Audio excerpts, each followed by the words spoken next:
নজর রাখবো পরবর্তী সংবাদে। রাজস্থানে খোঁজ মিলল ৪,৫০০ বছরের প্রাচীন সভ্যতার।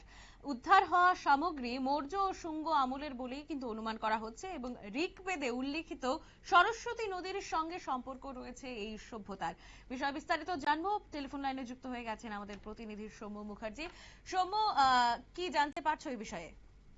দেখো, এটা জানা যাচ্ছে যে আর্কিওলজিক্যাল সার্ভে অফ ইন্ডিয়ার তরফ থেকে রাজস্থানের দিগ জেলার বহজ গ্রামে পুরাতাত্ত্বিক খনন কার্য চলছিল।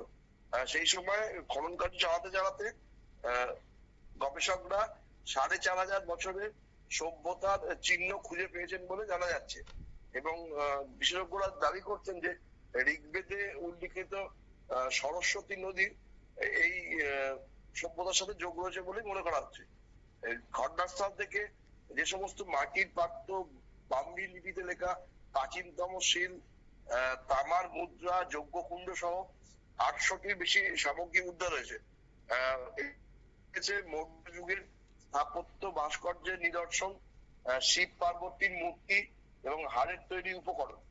বিশেষজ্ঞদের মতে বহজ গ্রামে প্রায় ৩০ মিটার গভীর খনন করা হয়েছে। এ পর্যন্ত রাজস্থানের একাধিক স্থানেই প্রাচীন সভ্যতার নিদর্শন মিলেছে, কিন্তু কোথাও বহজ গ্রামে যতটা মাটির গভীরে খোঁড়া হয়েছে অন্য কোনো জায়গায় এতটা গভীরে খোঁড়া হয়নি। বহজ গ্রামে খোঁড়ার পর যেটা গবেষকরা দেখতে পেয়েছেন যে সংশ্লিষ্ট জায়গা থেকে ৫টা আলাদা আলাদা সময়ের বা যুগের সামগ্রী পাওয়া গেছে, সেখানকার নিদর্শন পাওয়া গেছে। যেটা জানা যাচ্ছে যে হরপ্পা পরবর্তী সময় মহাভারত, মৌর্য, কুষাণ এবং গুপ্ত যুগ ও শুঙ্গ যুগের বিভিন্ন উপকরণ ঘটনাস্থল থেকে আবিষ্কার হয়েছে।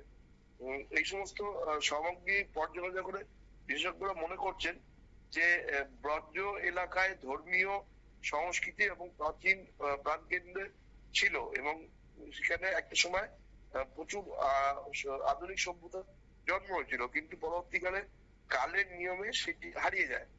এর প্রসঙ্গে আর্কিওলজিক্যাল সার্ভে অফ ইন্ডিয়ার সাইট সুপারভাইজার পবন সাকসর জানিয়েছেন যে খনন কার্য চালানোর সময় ঘটনাস্থল থেকে প্রাচীন একটি নদীর খোঁজ মিলেছে। মনে করা হচ্ছে যে ঋগ্বেদে যে সরস্বতী নদীর কথা বর্ণনা করা হয়েছে, এই নদীটি হয়তো সেই নদী। ওই আধিকারিক আরো জানিয়েছেন যে এই নদীকে কেন্দ্র করে সভ্যতা গড়ে উঠত, যে সময় এই সভ্যতার সন্ধান পাওয়া গেছে এবং এই সরস্বতী নদী থেকে ব্রজ এলাকার মধ্যে দিয়ে বয়ে যেত। এই সমস্ত স্থান থেকে মহাভারতের সময়কার মাটির পাত্র এবং যজ্ঞকুণ্ড পাওয়া গেছে। মহাভারতে যে সমস্ত বাসনপত্র, পোশাকের বর্ণনা রয়েছে তা বহজে পাওয়া সামগ্রীর সঙ্গে মিল পাওয়া গেছে বলেই গবেষকরা জানাচ্ছেন।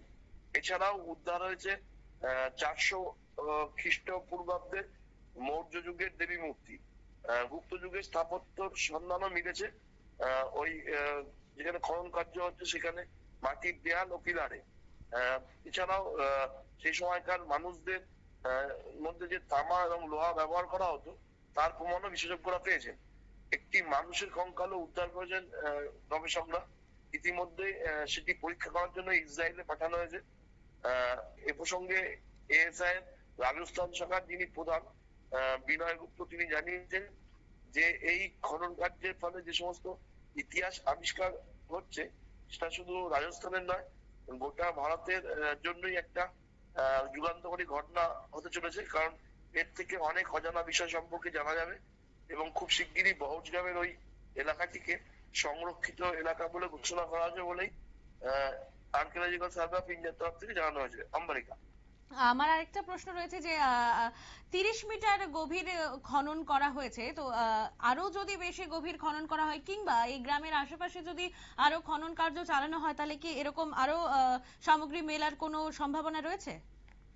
গবেষকরা সেই রকম আশা করেই গোটা এলাকাকে সংরক্ষিত ঘোষণা করার আবেদন জানিয়েছে সরকারের কাছে এবং আরো খনন কার্য চলবে, এটা তার ফলেই বোঝা যাচ্ছে। আম্বারিকা, একেবারে অনেক ধন্যবাদ জানাবো।